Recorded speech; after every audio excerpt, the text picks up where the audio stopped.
So I'm going to show you what the autofocus modes do, the autofocus areas. Then we're going to go over tracking. We're going to go over subject recognition. And then we're going to go over some of the other features in the menu that pertain to those features. And then I'm going to show you a couple different use case scenarios. For example, how I would set the camera up if I was to take portraits. Then I'll do the same thing for sports. So we have a lot of stuff to go over here, and I will have this divided up with chapters. So if you want to skip ahead to a specific feature. So again, I got the Sony a7C here, and I'm currently using the 24-70 GM2 lens here as a demonstration lens for this little scene setup that we got going on here. So first thing I'm going to do on the Sony a7C is hit the function button, and I'm going to go into focus modes. All right, so down here, now you can see the function menu, and this is the focus mode area right here where it says AFS.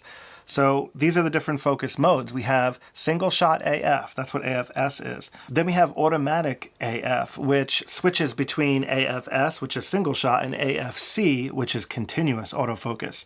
So AFC is continuous autofocus. I would recommend leaving it in AFA just out of the box if you're new to the autofocus system, and then it will automatically switch between AFS and AFC. So if you're doing moving subjects versus still subjects, the camera will automatically switch for you. For sports and stuff like that, I tend to use AFC like exclusively, but otherwise, like in the real world, I usually have it set for AFA mode. Now, direct manual focus is an awesome mode, and this is the mode that I go to when I like to take pictures of food, just as an example. I like to get close to food, and a lot of times food isn't really like a subject detection type situation where there's like an eye. So the camera will just pick what part of the food, it thinks it is the best, to grab. So a lot of times that's not the one I want though. So DMF, what that does is it works like AFS. So single shot autofocus. So when you focus in DMF mode here, as you could see, I just focused on the subject there. I have subject recognition on, so it's focusing on the eye of my little model there. And when you press the shutter button down, it locks the focus. That's what AFS does. It kind of locks it. You just press the shutter button and it locks the focus, and then you could reframe the shot with AFS mode. But in DMF mode, what it allows you to do is to focus after the fact. So it'll lock the focus and then allow you to fine tune it with the shutter button pressed halfway. So again, you press the shutter button halfway, the focus is now locked on the eye, and now I can fine tune it to just make sure the focus is perfect. And again, when there's a subject with an eye in it, you don't really need this, but when it comes to food and stuff, it's super helpful in that regard. So for example, if I go in here and I shut off subject recognition, turn that off, it's going to focus on the flashlight now because now it doesn't see the face.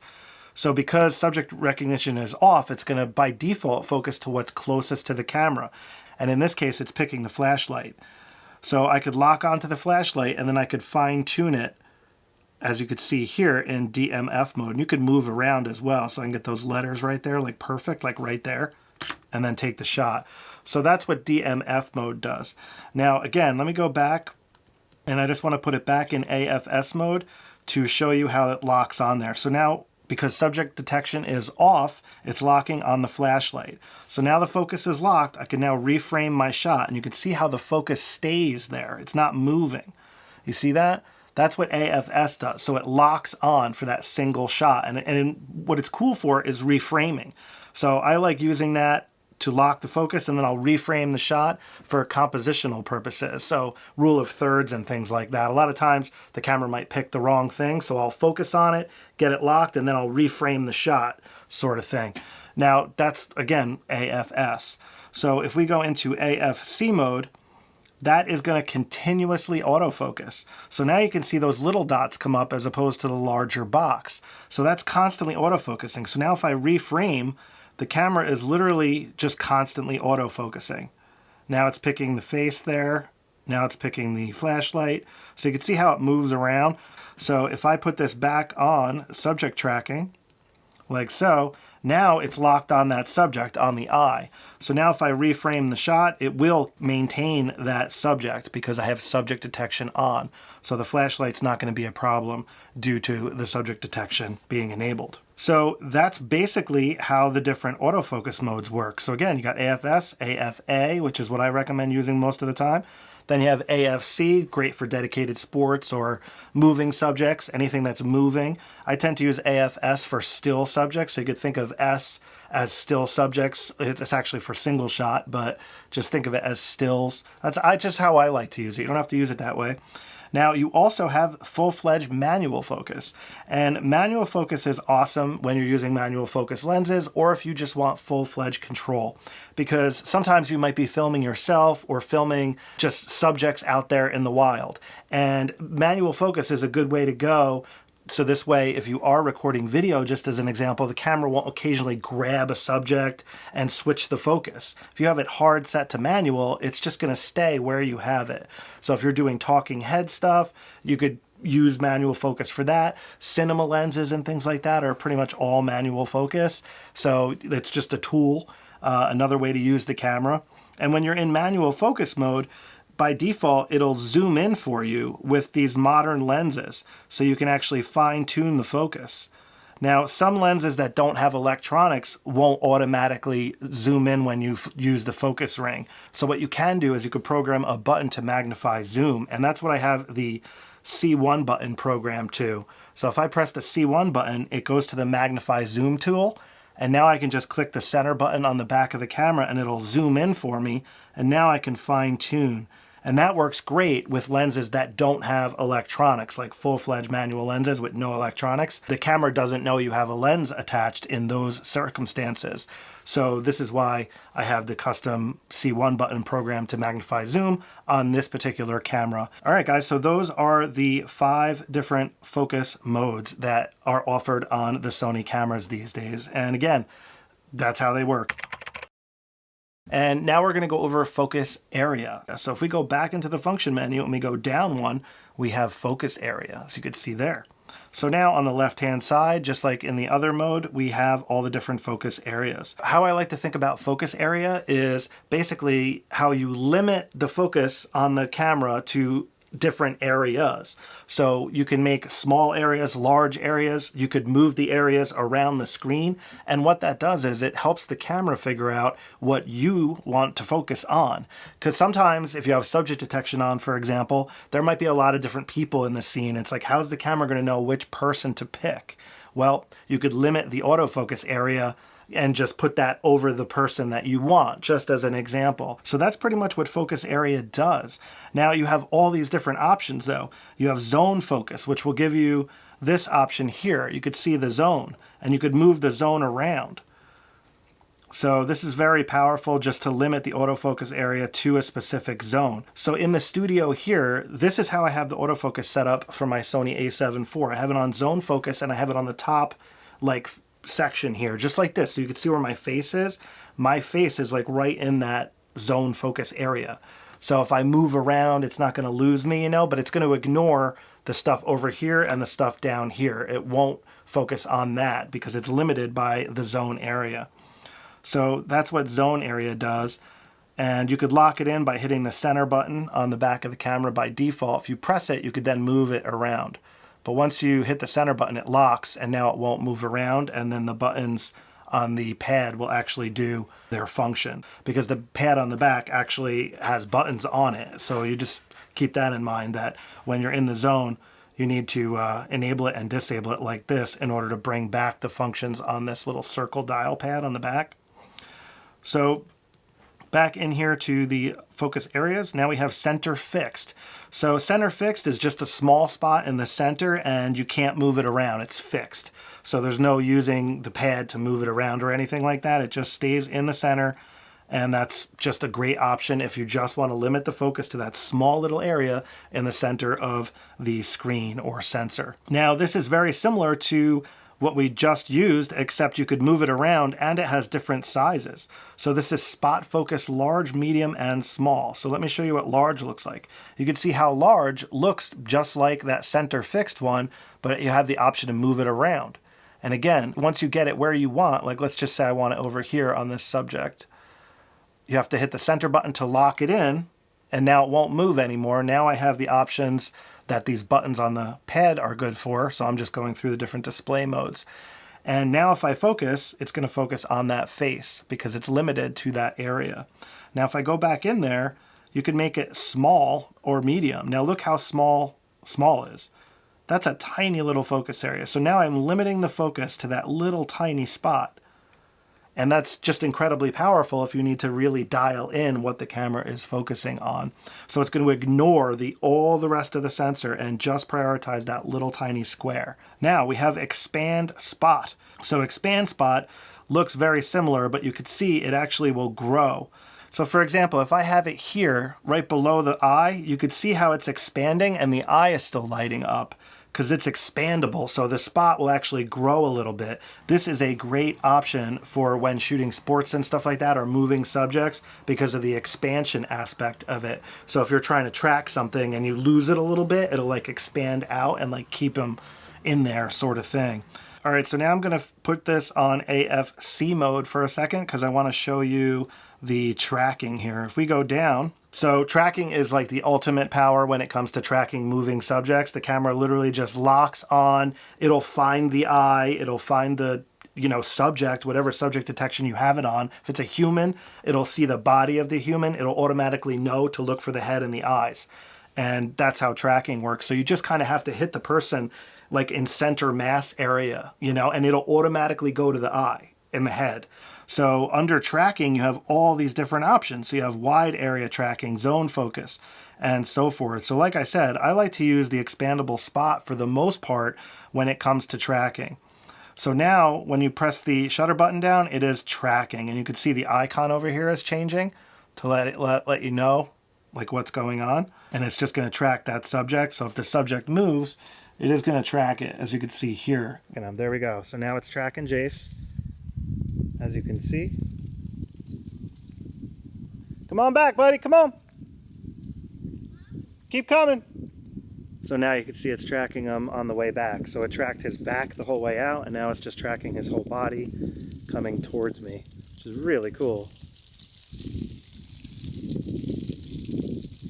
I just left it at 200 the whole time that time. Awesome, thanks, Jace. So you don't have to actually get on the head in order for it to do that. So it makes tracking moving subjects, such as dirt bikes, for example, at the motocross track. I was just at Unadilla this past weekend using the Sony A7R5, and it worked incredible. These guys are like flying through the air, and the camera was just tracking them.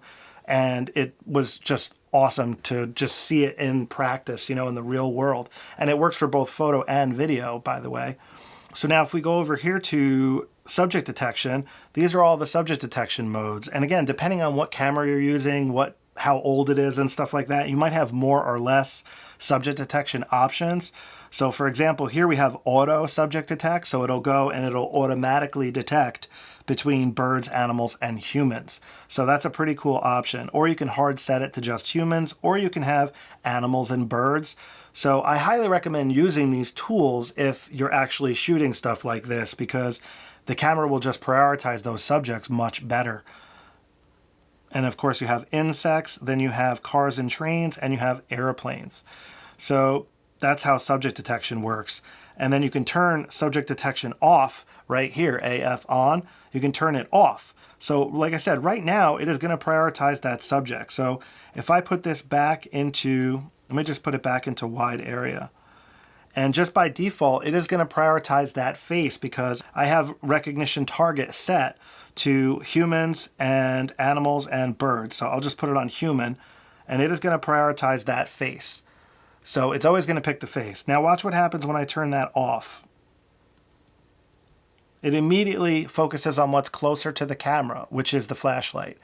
So that's what subject detection does. It overrides the autofocus system and prioritizes subjects.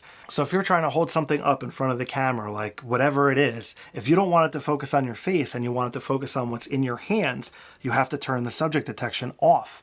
That's what this feature is for. And then it will automatically focus, just like you saw on the flashlight.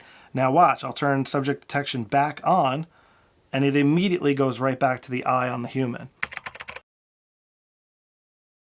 All right, so with all that being said, you can also override the autofocus by just touching the screen where you want. And by default, the camera is set to touch to track. So if I touch on the flashlight, it's now tracking that flashlight. So those green bars mean it's locked on. So right now it's tracking that flashlight. Or I could touch over here and it's going to switch to the human, and now it's tracking that human. So touch tracking by default works really well. And you can see up here there's this little box. That's how you cancel touch tracking. So you could press that little button there and it's going to cancel it, and then it's going to override and go right back to whatever settings you have. In this case, subject detection with human, so it's going to pick the human. But it's really easy to just override. And you can see here, track and cancel. That's referring to the button on the back of the camera, like the set button or the OK button. That'll also cancel tracking, and then it'll put it right back to there, like so. Now, if we go into the function menu here, right here we have touch function in shooting. Like I said, by default, it's set to touch tracking. But we also have touch focus. So you could have it set to touch focus and just touch around the screen, and it'll just focus there. It won't track that spot, but it will limit the focus area. So this basically switched it to spot focus.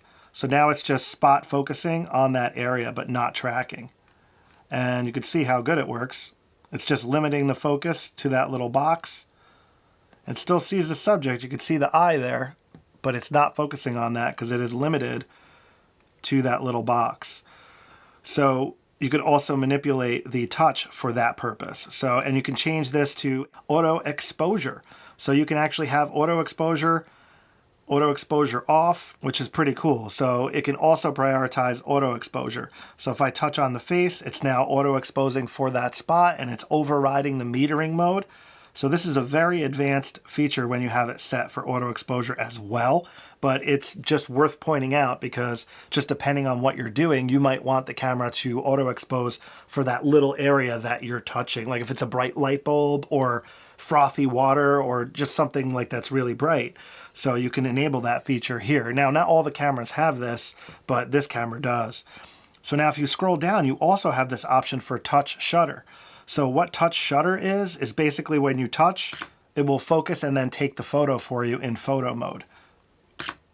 Pretty cool feature. And if you're using a tripod and stuff like that, this is an awesome way to go if you just want to touch and point and shoot sort of thing. So again, that's what you can do with the touch options here. So you got touch focus, touch tracking, touch shutter, which I just showed you. Now you also have touch auto exposure. So you could just touch around the screen and it'll auto expose for those areas. Check this out.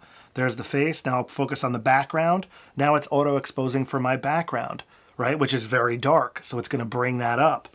So this is a very cool and powerful mode depending on what you guys are up to. So use case dependent, you might want to use this feature. You also have off, so you can just disable touch altogether. So this is technically an autofocus video, but you know, touch has more power than just autofocus, so I just wanted to show you guys that. I'm going to put it back to tracking though with AE set to off. All right, guys, so let's just do a quick use case here. Let's just say I'm taking a portrait of a human and I have a portrait model right there. So in this particular scenario, how I would set this camera with this lens is I would set the aperture to f2.8. First of all, I'm in aperture priority mode. So I'd set it to f2.8 because I want a nice blurry background. I'm going to zoom this into 70 millimeter to get the most blurry background possible in this particular scenario. And then what I would do is I'd go into the function menu and I would select a focus area wide, zone. It's up to you. I would probably leave it in wide if it's just one human. If it's multiple humans, then that would change. But for this scenario, I would just leave it set to wide. And I would have the subject detection on, subject detect, and I would have it set to human. And then what I would do is autofocus mode. Now this is up to you. I prefer using AFS mode still when it comes to subjects, as long as the subject's not moving. And then, like I said, you could just focus. It's locked on the eye, and now I could recompose the shot. Focus is not going to change, and then I could take the photo. Now, this will also work in AFC mode because I have subject detection on, so I could lock on the subject and reframe as well. So there's no wrong or right way to do it when it comes to this. That's why I'm explaining both. So I'm coming from DSLRs. I've been doing this for so many years. I just kind of like having that lock and recompose option. But if your subject is moving at all, or if you just want the most accurate possible autofocus, AFC is probably a better way to go because it is going to lock on that eye. And when you reframe, it's going to be accurate no matter what you do. So I've been using more and more AFC mode just in this type of scenario because it always locks onto the eye. So there's really no reason not to use it. I just prefer like focusing on static subjects with AFS mode. It's just, again, just my preference, and it's probably an old school way of thinking, but that's just what I tend to do. But anyways, these days I kind of like that. You can also hit the AF on button and it will focus and lock on as well. And I'll show you how I have that custom programmed in a minute. You're going to want to stay tuned for that. And I also have the C2 button custom programmed for the eye toggle. So check this out. So I'm focused on the eye, and now if I press the C2 button, which is the garbage can button on the camera, you can see here on the bottom it says right eye, left eye. So I have it set to toggle between the eyes. So sometimes if your subject is turned like this, for example, you might want it focused on one eye or the other. So I could toggle that now to the right eye or the left eye, as you could see here. So even more power with these cameras if you set up a couple of custom buttons. So this is how I would have the camera set. And I have auto ISO set, that's fine. You could also set the white balance for what you're doing. I tend to be outside sunny weather for the most part when I'm shooting portraits. So I have the white balance set to that right now, just so you guys know. And that's pretty much it. I'm also shooting raw quality, so when I edit the photos in Lightroom, I have the most amount of data and latitude to recover highlights and shadows and stuff like that. Also, skin tone color, you want to be as accurate as possible. So one other feature you might want to change is on the left side of the dial here, it'll bring you into drive modes by default on the A7C II.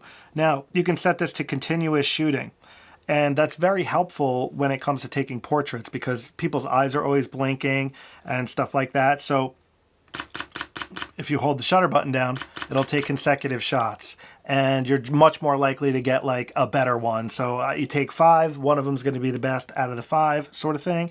So highly recommend using continuous shooting when doing portraits as well. And you have different speeds here on the camera. So you got high plus, right? So if you want a ton of photos, or if your subject is moving quickly and doing some kind of action, you're going to want it on high plus or at least high, so you have a better chance of capturing that special moment.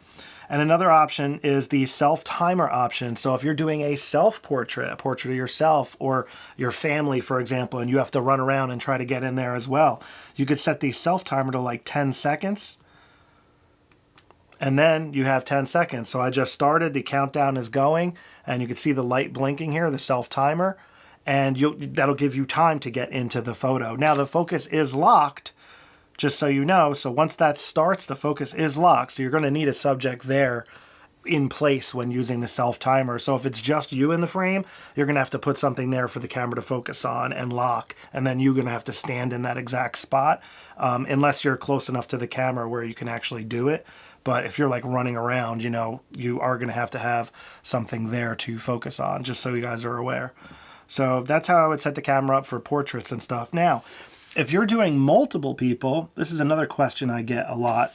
So let's say we're doing multiple people. Now the depth of field, you could see the focus, the background, the person in the background is going to be blurry, right? Because they're on a different plane of focus. So if you're trying to take a picture of a family of like 4 or 5 people and they're, you know, one's behind the other, right? Like, so if their faces and their eyes aren't on the exact same focus plane, some people are going to be closer to the camera and some people are going to be further away. So this is a scenario where you would have to change the aperture.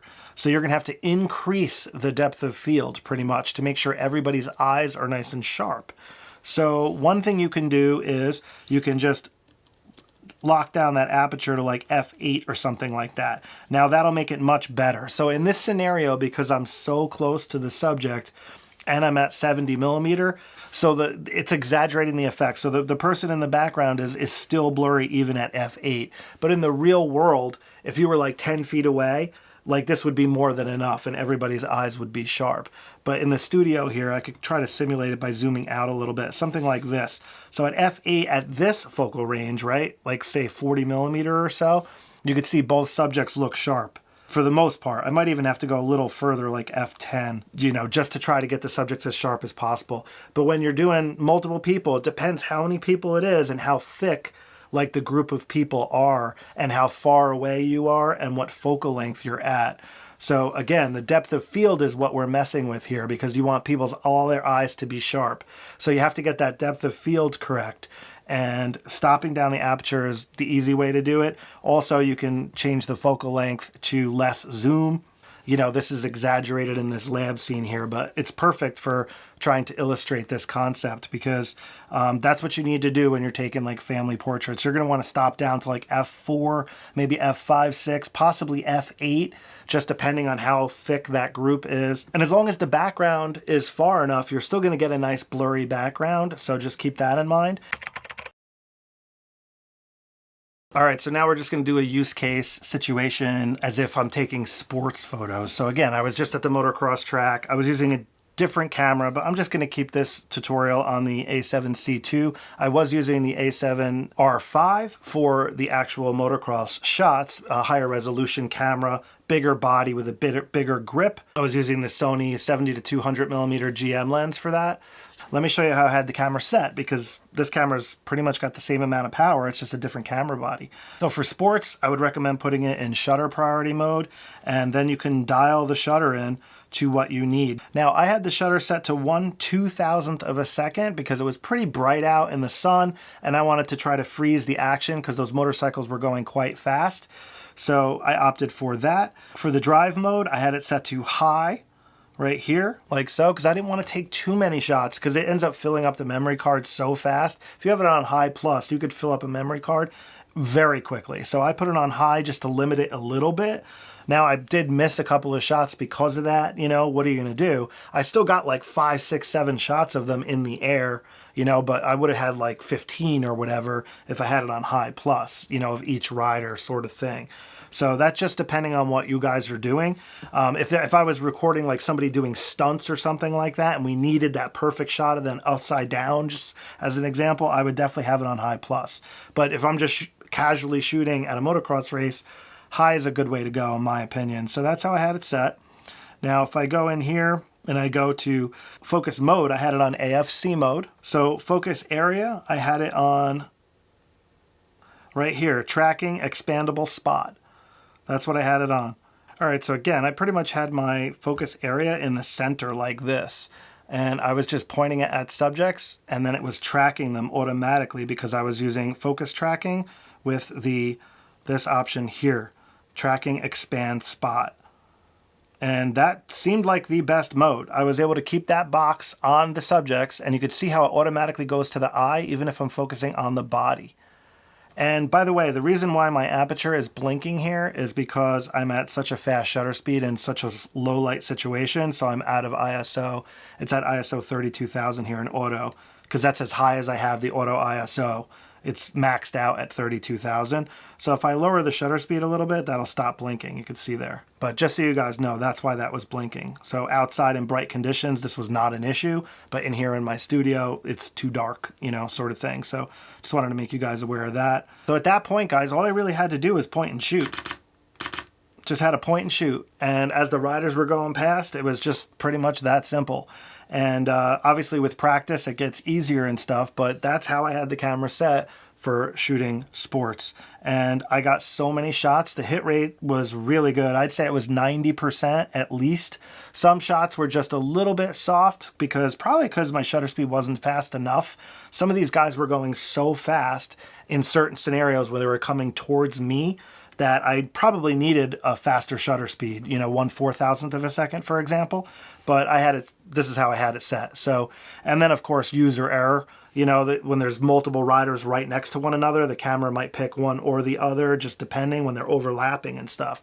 So when it comes to that, I wanted to show you this feature in the menu here where you can dial that in. So if I go into the menu here, this is where you can set your ISO range limit, by the way. So I have it set maxed out at ISO 32,000 right here. You can go over and you can change that to whatever you want. And that's over here in the exposure area. But I wanted to show you this here. AF level for crossing.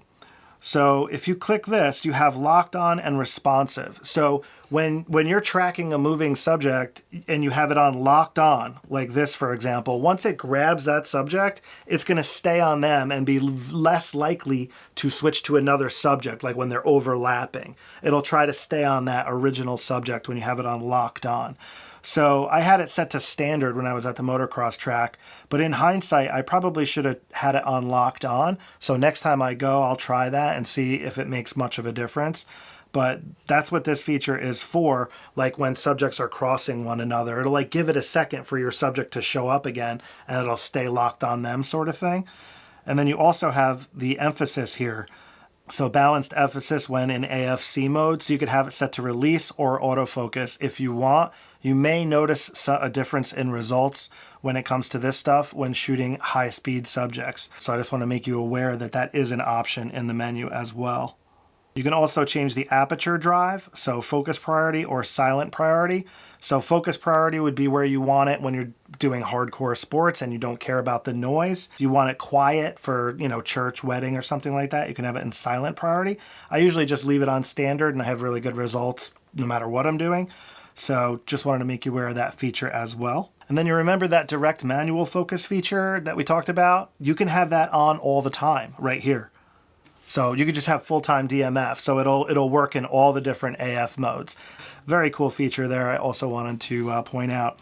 Lastly, the pre-AF feature, this will tell the camera to focus before you press the focus button. Like if the focus was not on the subject here, it would like automatically grab it. Like if I just turned the camera on and the focus was somewhere else, it would automatically focus to the subject, even though I didn't press the shutter button. That's what pre-AF does. It's just constantly looking. It's almost like leaving the camera in AFC mode, for video, just as an example. I tend to leave it off because it will drain the battery faster for sure.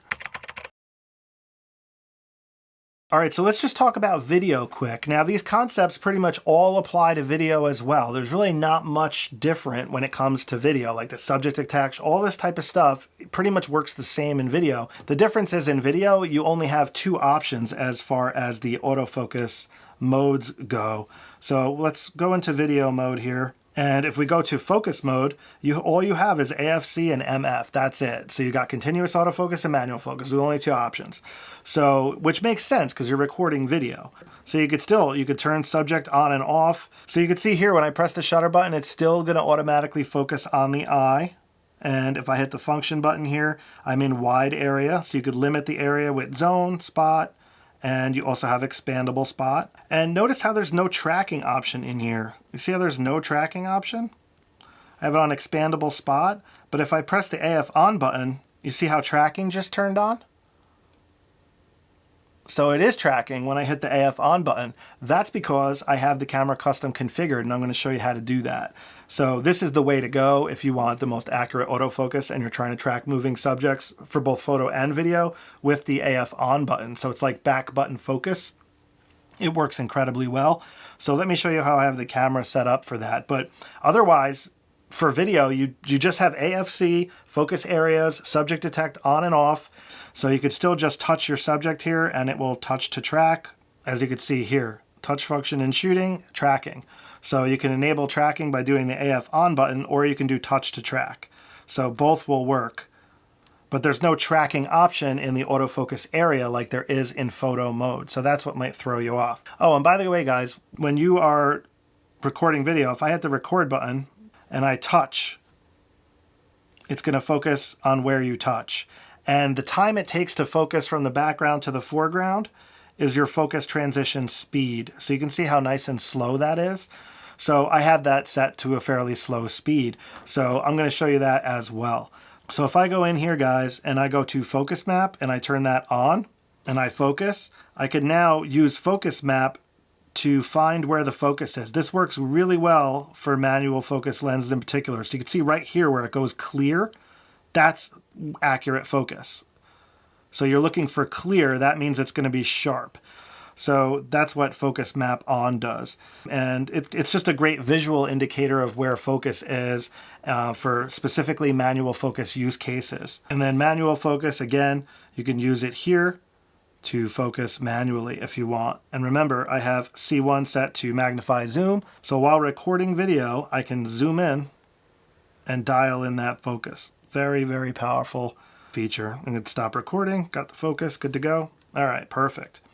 All right, so now when we go into the menu here and we go down to autofocus, manual focus, this is where the autofocus transition speed is. So I'm in manual focus. Let me just put this back to continuous.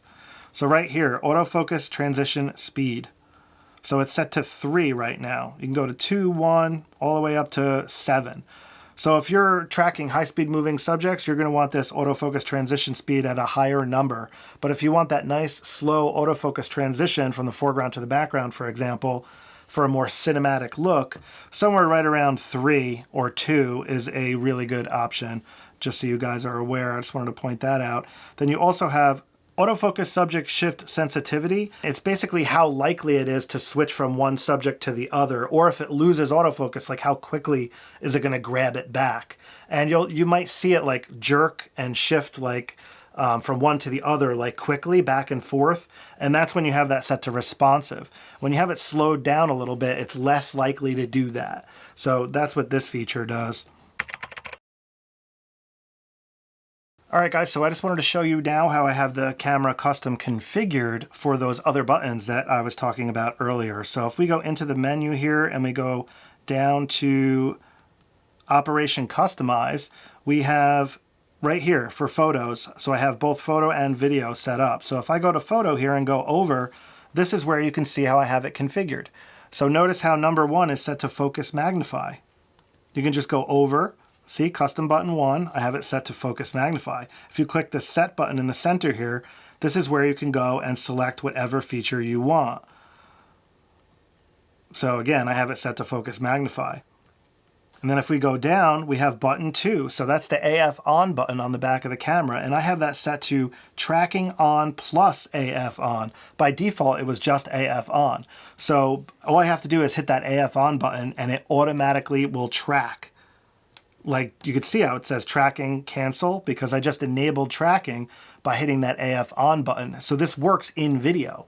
So you could literally just hit the AF on button and let go of the camera and it's now going to track that subject. It's unbelievable. Now in photo mode, so if I just hold the button down on the back, it'll track and now I can just take the shots like so, but it'll be continuously tracking as I hold the button down. You can also just hold the shutter button down and it'll also continuously focus and track, but just lock on tracking is incredibly accurate. It's like almost 100% hit rate.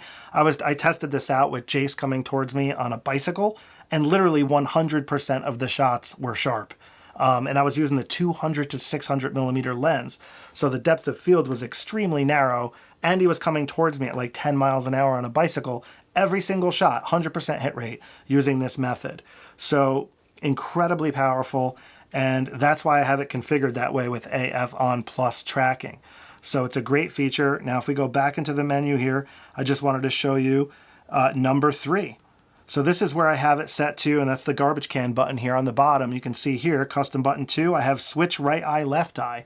So when doing the portraits, remember I was switching the eye? So you can just press the garbage can button and it'll toggle between the eyes when you have human subject detection or pets, for example. It'll switch between the eyes when you hit the garbage can button if you have it configured this way. Super helpful if you want the opposite eye that the camera picks. So the one other option I wanted to show you here was focus hold. Now that's the button on the lens itself. So some lenses have buttons and focus hold is a great way to configure that button. So you can pretty much focus and then hold that button and then move the camera however you want and the focus isn't going to change because the button is set to lock. Another cool way to set this button on the lens is to crop factor mode. So you can set it to APS-C mode and you can see that option here in the menu. That's this one right here, APS-C shooting. It's set to auto. You got on, you see how it crops in like that? That's what APS-C mode does. So depending on what camera you're using and what you're up to, you might want to have the button on the lens set to APS-C mode. So when you're looking at a subject, you could just hit that button, it automatically punches in for you.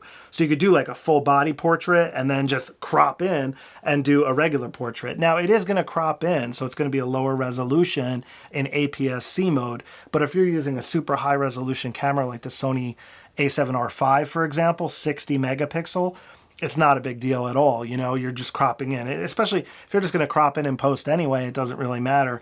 But it's nice to do it in camera sometimes, depending on what you're doing. All great features, and this is how you can like customize the camera to utilize the power, especially when you're limited on buttons with a camera like the Sony a7C II. So one other customization I wanted to tell you guys about was this recognition on-off toggle. You could set that to a button if you want. Like I said, there's limited amounts of buttons here on the a7C II. The bottom button by default is exposure compensation, which I do use from time to time, but there's also a dial up here that I could use for that if I want. So it's pretty much the same as this AF on button here. So you could turn it on and off, but you have to go into the function menu to get to this one. You got to go in the function menu. You can see right here on the right-hand side, the little icon, how it's going off and on by toggling. And again, this is super helpful. Like if somebody's trying to hold something up in front of the camera, instead of going into the function menu, turning subject detect off, and then coming back out of the function menu, you could just have it set to a button and toggle it. Sometimes the camera will get confused and it won't know what subject to focus on, so it'll like grab the subjects. So again, it's sometimes you just want to turn subject detect off, and being able to toggle that on the fly can be extremely powerful if you're in like a high speed situation, like at a wedding where you just have to get the shot really quick. If you're trying to get the ball or the bat instead of the subject, you can turn it off just with a simple toggle. These cameras these days are so highly configurable. So I just wanted to try to introduce you to a bunch of these tools so you guys can customize the camera for exactly how you need it for your particular use case. So that about wraps up this video. If you guys have any questions, be sure to ask in the comment section. I'll be happy to try and help. And in the description area, I'll have a couple of things linked below. If you guys want to support the channel, I'd really appreciate that, using the affiliate links and stuff like that. Very helpful. So thanks again for that. I will catch up with you guys next time. All right, take care.